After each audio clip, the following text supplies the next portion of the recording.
warahmatullahi wabarakatuh. Perkenalkan, nama saya Zeki Fandi, NIM channel 220, Prodi Keuangan Daerah. Dan kali ini saya akan membahas materi pembelajaran bab 5, yaitu tentang pelaksanaan penerimaan dan pengeluaran negara.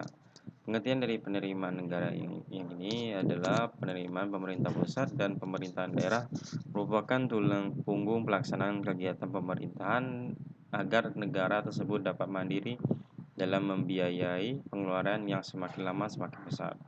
Dan sumber dari penerimaan negara tersebut ialah penerimaan yang bersumber dari pengelolaan dana pemerintahan, penerimaan yang berasal dari pemanfaat SDA dan sumber daya alam.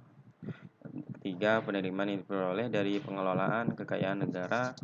Keempat, penerimaan atau pemasukan yang berasal dari pelayanan yang dilaksanakan oleh pemerintah. Kelima, pemerintahan dan pemasukan yang berasal dari didasarkan atas keputusan pengadilan. Keenam, penerimaan dana hibah. Yang ketujuh, penerimaan di luar pajak yang telah diatur dan tidak keluar dari perundang-undangan yang ada. Dan sumber dari penerimaan yang itu adalah penerimaan dana hibah di sini, dan adapun penerimaan negara yang diperoleh dari pengelolaan kekayaan negara antara lain itu bagian laba pemerintah yang berasal dari aktivitas pemerintah, seperti misalnya pengeluaran pemberian izin, pelayanan publik, dan masih banyak yang lainnya. Dan atas hasil dari penjualan saham atau sertifikat berharga yang dimiliki pemerintah, yakni saham kepemilikan daerah dan saham-saham jenis lainnya. Dan dividen yang memiliki fungsi sebagai sebuah alat pembayaran yang berupa laba atas partisipasi sebagai pemegang saham dan perusahaan tertentu.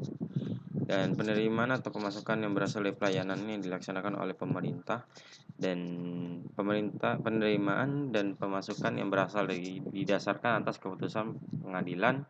Keenam, dana hibah dan luar pajak yang diatur yang tidak keluar dari perundang-undangan yang ada. Yang ini adalah sumber penerimaan yang lebih lengkap daripada yang sebelumnya tadi. Dan yang kedua, kita akan membahas pengertian dari pengeluaran negara, yaitu pengeluaran negara pemerintah atau pengeluaran negara adalah semua pengeluaran yang digunakan untuk membiayai kegiatan-kegiatan pemerintah atau suatu negara dalam rangka menjalankan fungsinya agar dapat mewujudkan kesejahteraan pada rakyatnya. Dan pengeluaran negara atau belanja negara saja yaitu sebagai berikut, yaitu belanja negara dan pembelanjaan pemerintah pusat.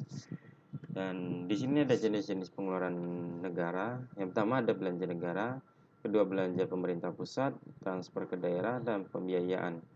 Dan belanja negara ini ada beberapa faktor lainnya, yaitu asumsi dasar makroekonomi, kedua kebutuhan penyelenggaraan negara, ketiga kebijakan pembangunan, keempat resiko, lima kondisi dan kebijakan lainnya. Contohnya besarnya belanja subsidi energi dipengaruhi oleh asumsi ICP, nilai tukar, serta target volume BBM bersubsidi.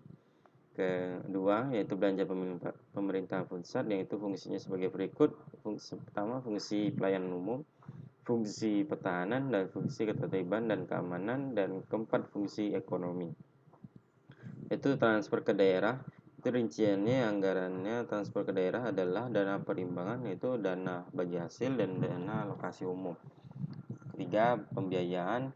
Besaran pembiayaan dipengaruhi oleh beberapa faktor. Yang pertama, asumsi dasar makroekonomi, kebijakan pembiayaan, dan kondisi dan kebijakan lainnya. Dan pembiayaan dalam ini ada terbagi dua, ada pembiayaan dalam negeri dan pembiayaan luar negeri. Pembiayaan dalam negeri meliputi pembiayaan perbankan dalam negeri dan pembiayaan non-perbankan dalam negeri. Dan pembiayaan luar negeri itu meliputi penarikan pinjaman luar negeri terdiri atas pinjaman program, pinjaman proyek, penerus pinjaman, dan pembayaran cicilan pokok utang luar negeri terdiri atas jatuhnya tempo dan moratorium. Dan itulah dari pembahasan saya pada kali ini dan mengenai bab bagian 5, yaitu pelaksanaan penerimaan dan pengeluaran negara. Jika ada salah kata maupun presentasinya yang kurang baik, saya